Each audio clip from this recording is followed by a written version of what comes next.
আসসালামু আলাইকুম রহমতুল্লাহি ওবরকাতুহু।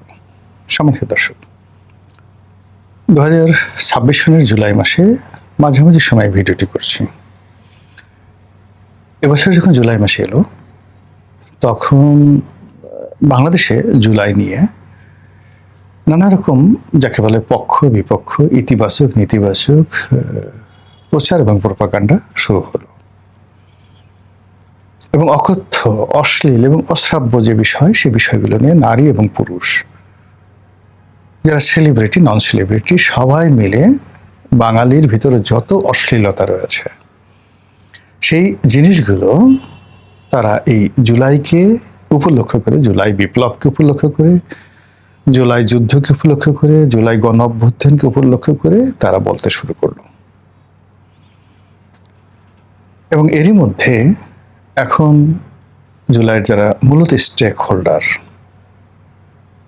প্রধানতম এনসিপি, আর আড়ালে আবডালে থেকে জামাত এবং বিএনপি, তো সবাই আসলে এইবারের যে জুলাই, 2026 সনের যে জুলাই, সেই জুলাইটাকে অন্তত 2025 সনের মতো করেও ধারণ করতে পারছেন না।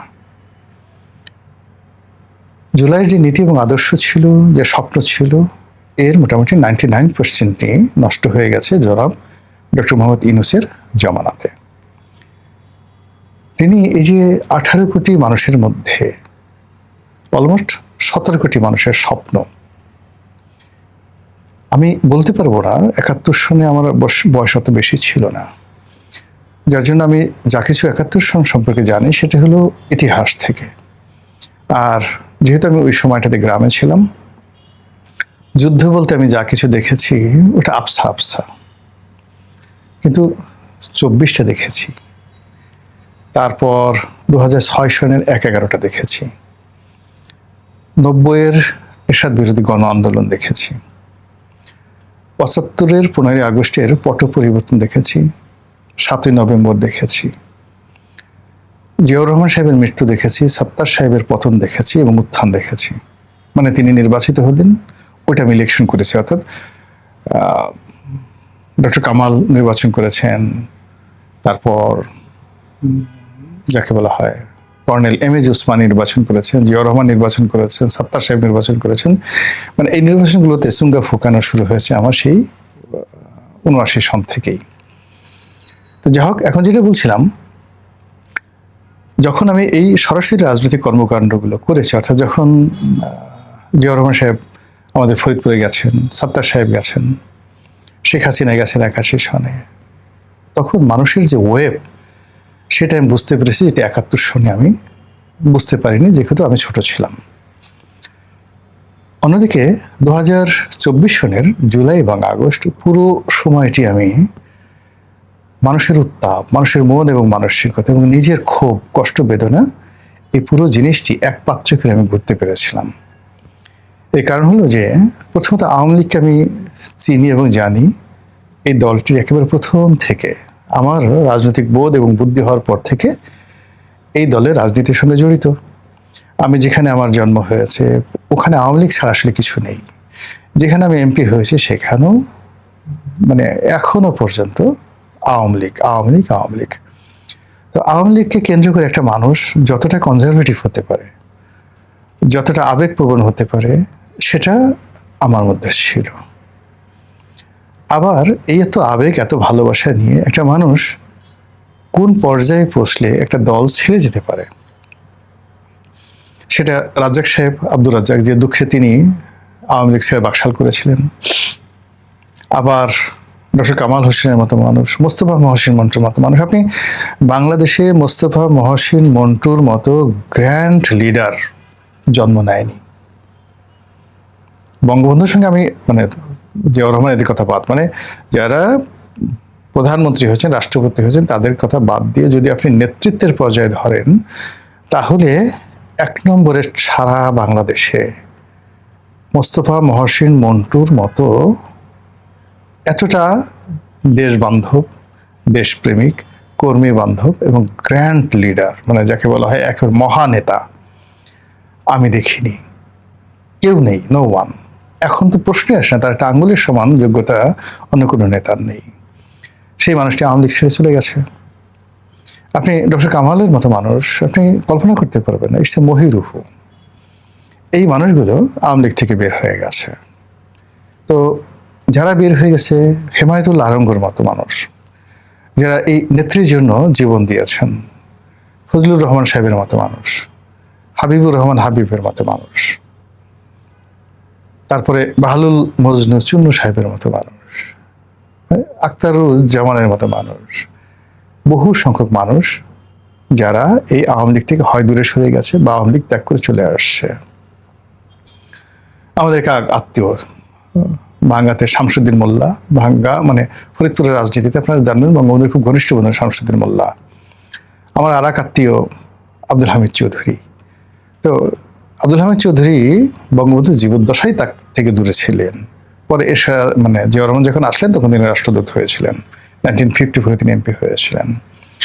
আবার শামসুদ্দিন মোল্লা সাহেবের ছেলে শাহরিয়ার রুমি আমাদের আত্মীয়, তিনিও মানে ভাঙ্গার ক্ষেত্রে তাকে বলা হতো এত জনপ্রিয় নেতা ভাঙ্গাতে আর ছিল না।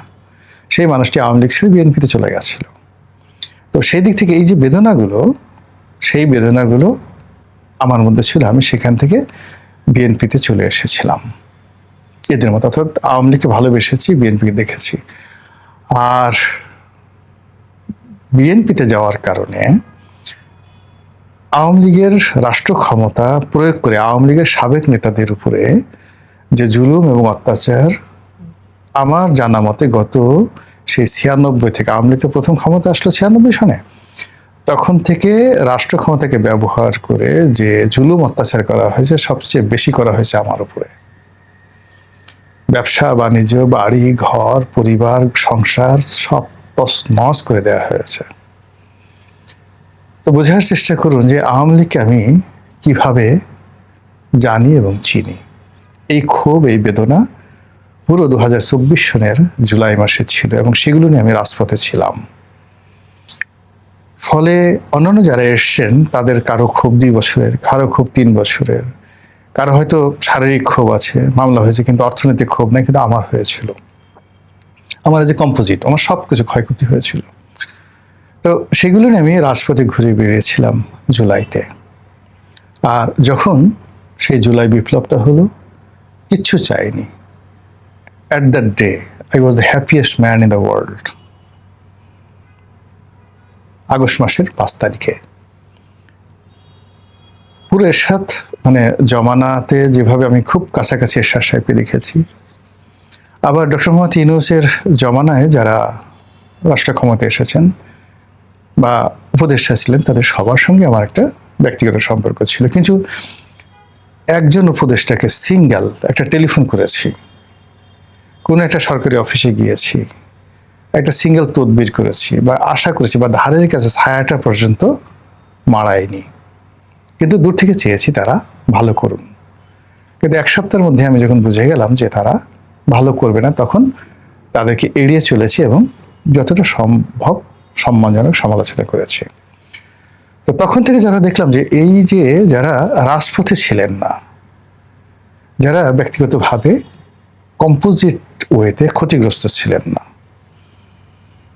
যাদের কোনো রাজনৈতিক অ্যাম্বিশন ছিল না, নেতৃত্বের গুণাবলী ছিল না, সেই সকল মানুষ যখন ক্ষমতা এসে গেলেন, তখন এই জুলাইকে মর্যাদা দেওয়া, একে সম্মান জানানো, একে আপহোল্ড করা এবং একে প্রোডাক্টিভ ওয়েতে এই জাতির জন্য একটা হেরিটেজ তৈরি করা, এই কাজটি তারা করতে পারেননি।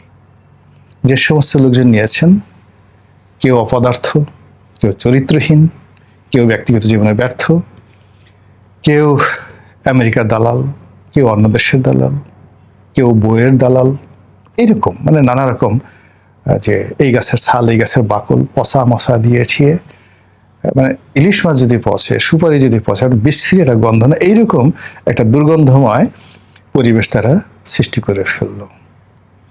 এর ফলে কি হলো, যে জুলাই, সে জুলাইয়ের যে একটা ঔদার্যতা ছিল, মহত্ব ছিল, সুদূর প্রসারী একটা ইতিহাস ছিল, এটা সম্পূর্ণ নষ্ট হয়ে গেল। শুরুতে যেটা বলছিলাম যে আমি অনেকগুলো রাজনৈতিক পট পরিবর্তন 75 থেকে একেবারে সেই আজকের দিন পর্যন্ত দেখে আসছি, কিন্তু জুলাই বিপ্লবে মানুষের যে অংশগ্রহণ ছিল, মানুষের যে আশীর্বাদ ছিল, এখানে যারা জুলাই বিপ্লবী ছিলেন তাদের প্রতি মানুষের আনকন্ডিশনাল একটা সমর্থন ছিল, ইনক্লুডিং ডক্টর মোহাম্মদ ইউনূস, নাহিদ, হাসনাত থেকে শুরু করে সবার মধ্যে। অবাক করার ব্যাপার হলো মাত্র এক সপ্তাহের মধ্যে এই জুলাই যোদ্ধারা সবার স্বপ্ন ভালোবাসা ভেঙে খান খান করে দেন। আর মিশন লিঙ্ক করার কারণে ডক্টর মোহাম্মদ ইউনূস নিজে এবং তার যারা উপদেষ্টা মণ্ডলী তারা সবাই মিলে এই জুলাইকে নিয়ে এতটা নাচানাচি কোলে নিয়ে এটাকে বিপ্লব বলবেন নাকি এটাকে যুদ্ধ বলবেন, এটাকে দেশের একমাত্র মুক্তিযুদ্ধ বলবেন না বিকল্প মুক্তিযুদ্ধ বলবেন। 24 জুলাই যে বিপ্লব বা জুলাই যুদ্ধ সেটা বড় না মুক্তিযুদ্ধ বড়, জুলাই যোদ্ধা বড় না 71 মুক্তিযোদ্ধারা বড়, এই বিষয়গুলো বিতর্ক তারা সামনে নিয়ে এলেন। নিয়ে আসার ফলে কি হলো, এই পুরো জুলাইয়ের যে গাম্ভীর্যতা সেই গাম্ভীর্যতাটা মাত্র 2 বছরের মাথায় এসে 2024 সনে ঘটনা ঘটল, 25 সনের একটা বছর গেল, এই 26 সনে এসে জুলাই মাসে এসে দেখেন আজকের এই অবস্থা কি। এখন জুলাইয়ের কান্না, জুলাই যোদ্ধাদের কান্না, বিপ্লবীদের কান্না, সেই কান্না রীতিমতো মহাকান্নাতে রূপান্তরিত হয়ে যাচ্ছে যখন শেখ হাসিনা হুমকি দিয়েছেন আমি আসছি। এই জুলাই যোদ্ধাদের হাত পা শরীর মনোমস্তিষ্কে এক ধরনের রসায়ন তৈরি হচ্ছে যখন তারা দেখছে রাজপথে আবার ছাত্রলীগ ফিরে এসেছে। তারা এই 2026 সনের জুলাই মাসে দেখছেন যে এই বাংলাদেশ এখন আর তাদের মতো 2025-এর মতো 2024-এর মতো আকর্ষণীয় নয়। এই পৃথিবীর কোনো মঞ্চ, পৃথিবীর কোনো জনপদ যেখানে বাঙালি আছে সেখানে এই জুলাই যোদ্ধা, জুলাইয়ের পক্ষে যারা লোকজন আছেন তাদের জন্য নিরাপদ নয়।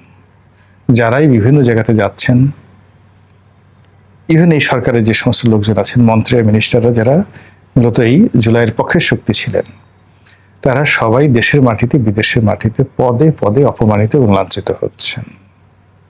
কিন্তু এটা তো আমাদের চাওয়া ছিল না, এরকম একটা কিছু প্রাপ্তি হবে এটাও তো আমরা কল্পনা করিনি। কিন্তু কেন এরকম হলো? এর কারণ হলো যে আপনি যখন বাস্তবতা ভুলে কোনো একটা বড় জিনিসটা, একটি হাতিকে আপনি ইঁদুরের মতো ট্রিট করবেন আর একটি ইঁদুরকে আপনি ফুলিয়ে ফাঁপিয়ে হাতি বানানোর চেষ্টা করবেন, তখনই না থাকে হাতি, না হয় ইঁদুর। একইভাবে একটা জাতির বহু সংখ্যক ইতিহাস থাকে, শিল্প থাকে, সাহিত্য থাকে, গান থাকে, বাজনা থাকে। ওটাকে ধারণ করার জন্য আপনার পাণ্ডিত্য থাকতে হবে, লোক থাকতে হবে। আজ দেখেন ভারতে তারা রামায়ণ পড়ে, তারা মহাভারত পড়ে, তারা ঋগ্বেদ পড়ে, তারা মনু সংহিতাকে স্মরণ করে। তাদের 33 কোটি দেবতা, সেই 33 কোটি দেবতা নিয়ে তাদের কোনো সমস্যা হয় না। আর আমরা বাংলাদেশের 90% মুসলমান, ইসলামের 4 জন মহান খলিফাকে নিয়ে আমরা মারামারি করছি। আমরা ইসলামের 4টি মাযহাব নিয়ে মারামারি করে পাগড়ি খুলে একে অপরের দাড়ি টেনে আমরা রীতিমতো উলঙ্গ করে ফেলছি। আমরা নিজেদেরকে ও বেদাত, ও কাফের, ও মুনাফিক, ও মুশরিক বলে লাশ, কবর থেকে লাশ উঠিয়ে পুড়িয়ে দিচ্ছি। এরকম একটি অশান্ত সমাজ, অশান্ত রাষ্ট্র, যেখানে বুদ্ধিবৃত্তিক লেভেলে আমাদের দার্শনিক নেই, আমাদের কবি নেই, আমাদের সাহিত্যিক নেই, আমাদের বাউল নেই, সব মরে গেছে। এখন যারা আছে সেটা হলো টিপ্পা দে, টিপ্পা দে, টিপ্পা দে, খামচি দেবো, খামচি দেবো, খামচি দেবো, আয় আয় আয় আয়, অমুক সিডিআই, অমুক ডিডিআই, এই যে জিনিসগুলো, যে কালচার, গালি ছাড়া কাউকে যদি বলা হয় অমুক ড্যাশের পুত, কিরে, মানে আপনি ফেসবুকে দেখবেন কারোর পছন্দ হলে কিরে অমুকের পুত, খয়কারে খা, কিরে অমুকের পুত, কেমন আছিস, কিরে, মানে মানে আপনার বাজে শব্দ এবং বাজে গালি ছাড়া, যেখানে যৌনতা আছে, যেখানে মানুষের বিষ্ঠা আছে, যেখানে দুর্গন্ধ আছে, এই বিষয়গুলোকে, যেগুলো কাপড়ের নিচে থাকে, মাটির নিচে থাকে, লুকায়িত অবস্থায় থাকে, এই বিষয়গুলো আমরা এখন গালে, মুখে, চোখে যেভাবে আমরা সেন্ট মাখি, ক্রিম মাখি, এইভাবে মেখে আমরা এই জুলাই মাসে ঘুরে বেড়াচ্ছি এবং একে অপরকে দুর্গন্ধযুক্ত করে ফেলছি। আর এইভাবে যদি হয় তাহলে আগামীতে এ জাতি হয়তো আর কোনো অন্যায়ের প্রতিবাদ করতে পারবে না, মানুষ ভয় পাবে। মহান আল্লাহ আমাদের সবাইকে হেদায়েত দান করুন এবং হেফাজত করুন। আসসালামু আলাইকুম ওয়া রাহমাতুল্লাহি ওয়া বারাকাতুহু।